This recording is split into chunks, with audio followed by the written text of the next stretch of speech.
রূপনগর গ্রামে মালতী তার দুই ছেলেকে নিয়ে থাকত। কিন্তু মালতী তার দুই ছেলেকে বিয়ে দিয়েছিল। সে বাড়িতে বৌমা নিয়ে এসেছিল। তবে তার বড় বৌমা ছিল খুবই কালো কিন্তু গুণবতী, এবং তার ছোট বৌমা ছিল খুবই সুন্দরী এবং রূপবতী, কিন্তু তার সৌন্দর্য নিয়ে খুবই অহংকার ছিল। ছোট, একটু উঠোনটা ঝাড় দিয়ে দে না রে বোন, কারণ এদিকে আমার অনেক কাজ পড়ে আছে। তুই শুধু উঠোনটা ঝাড় দিলেই হয়ে যাবে। এই উঠোনে এত ধুলোবালি পড়ে আছে, আর যদি এক্ষুনি আমি ঝাড় দিতে যাই তাহলে আমার ধুলোবালিতে গায়ে ভর্তি হয়ে যাবে। ধুর, এত সুন্দর চেহারাটা পুরো নষ্ট হয়ে যাবে। না না, আমার কোনো বাহানা করতে হবে। আমি সব উঠোন টুঠোন ঝাড় দিতে পারবো না পাপু। দিদি, জানো তো কালকে আমার হাতে না খুব জোরে লেগেছে, তো সেই কারণে হাত পুরো ব্যথা আছে। আমি না কি বলবো বলো তো, উঠোনটা মনে হচ্ছে ঝাড় দিতে পারবো না দিদি। তুমি একটু কষ্ট করে করে নাও না। আচ্ছা ঠিক আছে চম্পা, তাহলে আমি কাজগুলো করে নিচ্ছি। আমি তো জানি না যে তোর হাতে কিভাবে লেগেছে।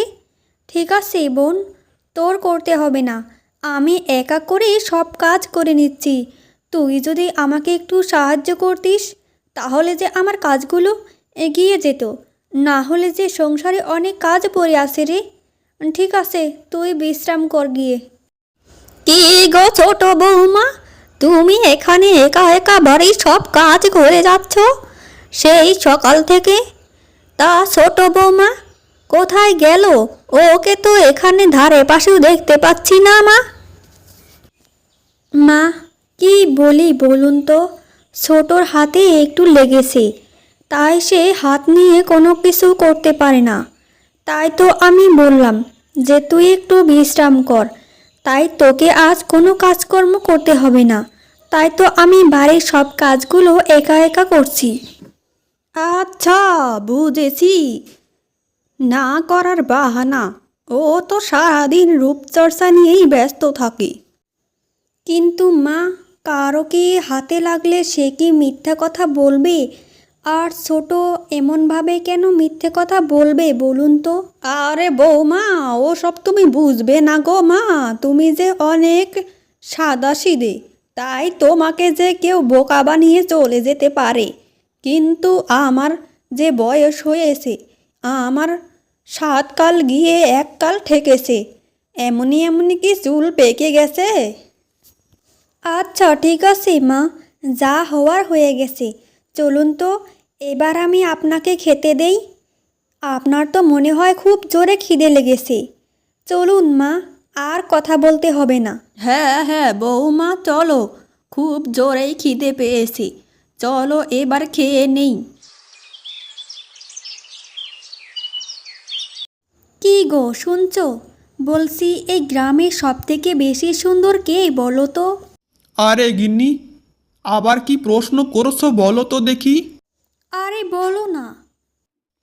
গিন্নি, এই গ্রামে তুমি সবার থেকে বেশি সুন্দরী, তোমার থেকে রূপবতী আর কেউই নেই।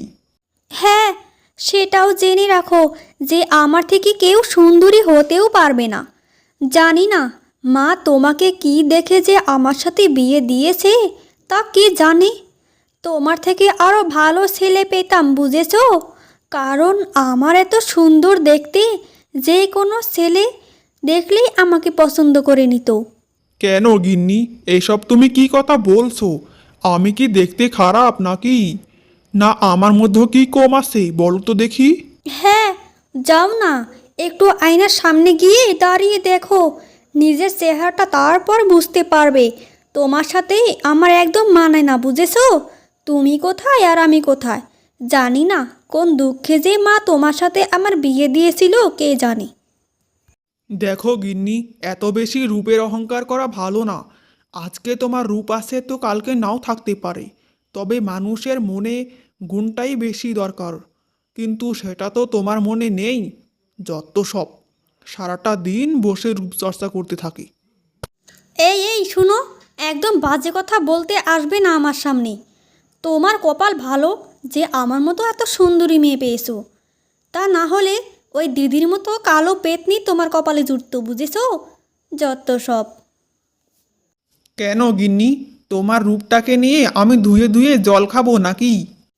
হ্যাঁ, তা তো খেতেই পারো, যদি তোমার চেহারাটা আমার মতো সুন্দর হয়ে যায়।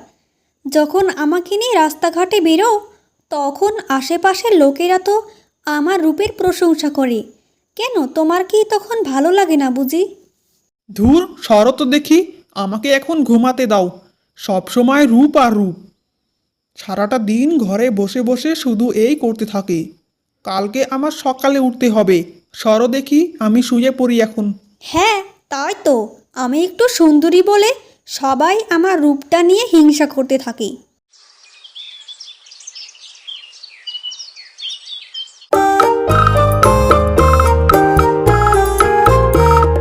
বলেছিলাম মা, একটু চলুন না আমার সাথে, আমার পিঠে একটু সাবান দিয়ে দিবেন।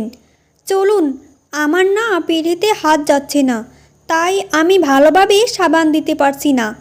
চলুন মা, আপনি একটু দিয়ে দিন। শোন ছোট, মায়ের বয়স হয়েছে, আর মা যদি এই বয়সে কলতলায় যায়, যদি একবার পা স্লিপ করে পড়ে যায়, তাহলে যে আর দেখতে হবে না মাকে। তার চেয়ে চল, আমি তোর পিঠে সাবানটা লাগিয়ে দিচ্ছি। না দিদি, থাক থাক, তোমাকে আর লাগাতে হবে না। তোমার ওই কালো শরীর নিয়ে যদি তুমি আমার গায়েতে স্পর্শ করো, জানি না, তাহলে আমিও তোমার মতো ওই রকম কালো হয়ে যাব। না, তোমার হাতে আমি সাবান মাখবো না। মা, আপনি বলুন না যে আমি কালো, সেটা কি আমার দোষ? তাহলে সবাই কেন আমার সাথে এমন ব্যবহার করে? কালো বলে কি তারা কোনো মানুষ না? বড় বৌমা, তুমি কষ্ট পেও না ওর কথায়। ওর তো এখনো আক্কেলটাই হয়নি যে কোথায় কি কথা বলতে হবে। মা, তুমি চুপ করো, আমি তো জানি যে তুমি কেমন। মা, যখন বাইরের মানুষরা কালো বলে সেটা মানা যায়, কিন্তু ঘরের মানুষরা যখন অপমান করে কালো বলে, তখন সেটা অনেক কষ্টকর হয় মা, অনেক কষ্টকর হয়। সেই ছোটোবেলা থেকেই শুনে শুনে আসছি আমি কালো, আমি কালো। অপয়া, কিন্তু মা, কেন কেন এমনটা হয় সমাজে? এ এ এই কালোদেরকে কোনো মূল্য দেওয়া হয় না কেন মা? কষ্ট পেও না বড় বৌমা, একদিন ছোট বৌমা তার নিজের ভুলটা বুঝতে পারবে মা। তোমার কতটা কষ্ট হচ্ছে সেটা আমি বুঝতে পারছি গো মা, আমি বুঝতে পেরেছি। আমি অনলাইনে দেখেছি সবাই ক্রিম মেখে কত ফর্সা হয়ে গেছে, আর আমি না মেখেই কত সুন্দরী। তাহলে যদি ওগুলো মাখি তাহলে আরও কত সুন্দর হয়ে যাব। একবার মেখে দেখতেই হবে। আজকে আমার বরটা আসুক, ওকে পটিয়ে পাটিয়ে ওই ক্রিমগুলো মাখবো, তাহলে যে আমি আরও বেশি সুন্দরী হয়ে যাব। হা হা হা। রূপা, কই গেলি রে? রূপা, একটু বাইরে আয় বোন। ধুর ধুর, ভালোই লাগে না, সব সময় ডাকতে থাকে, এ কাজ করো, ও কাজ করো, সে কাজ করো, আর ভালোই লাগে না। যাই দেখি কি আবার বলে। বলো দিদি, ডাকছো কেন এমনভাবে? চল না রে ছোট, একটু পুকুর পাড়ে গিয়ে কলসি ভর্তি করে পানি নিয়ে আসি। ধুর, আমার যেতেই ভালো লাগছে না পুকুর পাড়ে। একটা কাজ করি, যাই, দিদির সাথে যদি পুকুর পাড়ে কেউ থাকে তাহলে ওরা তো আমার রূপের প্রশংসা করবে। ঠিক আছে দিদি, চলো যাই। বাবা, মালতী কাকিমার ছোট ছেলের বউটাকে তো দেখো, পুরো রাজকুমারের মতো দেখতে। কত সুন্দর রে বাবা, এত সুন্দর রূপ আমাদের গ্রামের একটা কারোরও নেই। এত সুন্দর যে কি আর বলবো। হ্যাঁ গো দিদি, একদম ঠিকই বলেছো। মালতী কাকিমার বড় বৌমাকে দেখো, হাড়ির পিছনের মতো কালো গায়ের রং, আর এদিকে ছোট বৌমার গায়ের রং সোনার মতো চকচক করছে। বাবা, কি সুন্দর রূপ! তাও ছোট বউ এমন গায়ের রং কি করে বানালে বলো তো? আরে আপনারা কি বলছেন বলুন তো? এটা তো আমার প্রকৃতির রূপ। আর হ্যাঁ, আমি কিছু না মেখেই এত সুন্দর। তাহলে এটা বলুন তো, যদি আমি কিছু মাখি তাহলে আমি কত সুন্দর দেখতে হয়ে যাব? আরে ছোট বউ, তোমার কিছু মাখার দরকার নেই।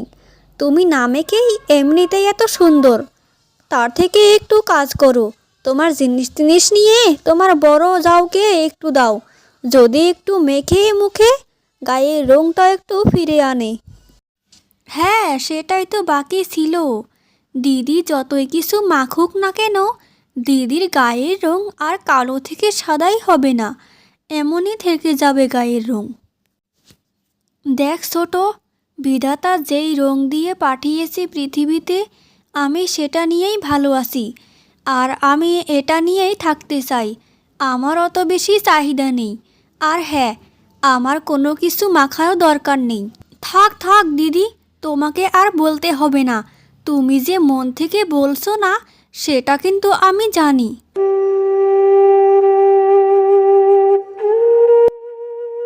বিধাতা আমাকে যা রূপ দিয়ে পাঠিয়েছে সেটা নিয়েই আমি খুশি আছি। সবার কেন এত মাথা ব্যথা সেটাই জানি না। এই জায়গায় শুধু রূপ আর রূপ নিয়ে চর্চা হয়ে থাকে কেন? যারা কালো তারা কি মানুষ নয়? যাদের রূপ আছে তাদের কেন এত অহংকার কে জানে? আচ্ছা শোনো না, বলেছিলাম যে আমার জন্য কিছু ক্রিম এনে দিবে। আমি না ওইগুলো ইউটিউব থেকে দেখেছি গো। ওগুলো মেখে কত সুন্দর পরিষ্কার হচ্ছে, তাই আমিও একবার মাখতে চাই। এনে দাও না গো। কেন গিন্নি, তুমি তো এমনিতেই সুন্দর, তাহলে আবার ক্রিম মাখার কি দরকার আছে? দেখো, তুমি কি চাও না যে তোমার বউ একটু সুন্দর হোক? ঠিক আছে গিন্নি, ক্রিমগুলোর নাম কাগজে লিখে দিবে, তাহলে আমি ওগুলো বাজার থেকে কিনে নিয়ে আসবো।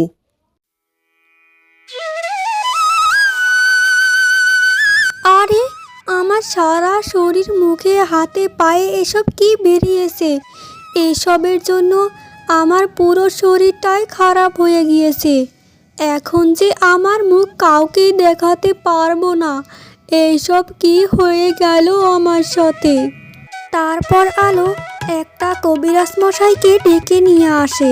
তারপর কবিরাজ মশাই কিছু জড়ি বটিগুলো দিয়ে যায়। সেই বড়িগুলো বেটে সেই ক্ষত ক্ষত জায়গায় লাগানোর কথা বলে দেয়। দিদি, তুমি আমার গায়ে হাত দেবে? আমার গা যে কেমন যেন পচে পচে গেছে। কিন্তু ওইসব জিনিস তোমার হাতে লাগলে তোমার শরীর যে খারাপ হয়ে যাবে। তার থেকে একটা কাজ করো দিদি, তোমাকে আমার শরীর ছুঁতে হবে না। ধুর পাগলি, ওইসব আমি ভয় পাই না। আর তুই আমার বোন হোস, তোর আজকে এত বড় বিপদ হয়েছে আর আমি এমনভাবে চুপ করে থাকবো? বল, আমার যা হবার হবে, সেটা পরে দেখা যাবে। কিন্তু তোকে সুস্থ হতে হবে। এমনভাবে তোকে যে আমি দেখতে পারি না বোন। দিদি, আমি বুঝতে পারছি আমি তোমাকে সবসময় কত অপমান করেছি, তোমাকে কত বড় ছোট কথা শুনিয়েছি, তোমার গায়ের রং নিয়ে কত পরিহাস করেছি। আর আজ বিধাতাই আমাকে সেই বানিয়ে দিয়েছে। ছোট বৌমা, তুমি একদম চিন্তা করো না তো মা। তুমি তোমার ভুলটা বুঝতে পেরেছো, সেটাই অনেক। দিদি, এই সব কিছু তোমার জন্যই হয়েছে। আর তুমি যদি না থাকতে তাহলে হয়তো আমি আগের মতো রূপে ফিরে যেতে পারতাম না। তোমাকে কি বলে ধন্যবাদ দেব? ধন্যবাদ দিলেও অনেক ছোট হবে। তোমাকে আমি ধন্যবাদ দিয়ে ছোট করতে চাই না। ঠিক আছে রে ছোট, কোনো অসুবিধা নেই। তুই যে একদম হয়ে গেছিস সেটাই অনেক। দিদি, আমি আমার নিজের ভুলটা বুঝতে পেরেছি। আমাকে তুমি ক্ষমা করে দিও। আর আজকে আমি বুঝতে পারলাম যে রূপ থাকলে সব সময় সব কিছুই হয় না, গুণটাও থাকা দরকার। আর সেটা আমার মধ্যেই নেই। আমি বুঝতে পারছি যে তুমি কত কষ্ট পেয়েছো। আজকের পর থেকে তোমার গায়ের রং নিয়ে কেউ কোনো কথা বলবে না। সবার আগে আমি সামনে দাঁড়াবো।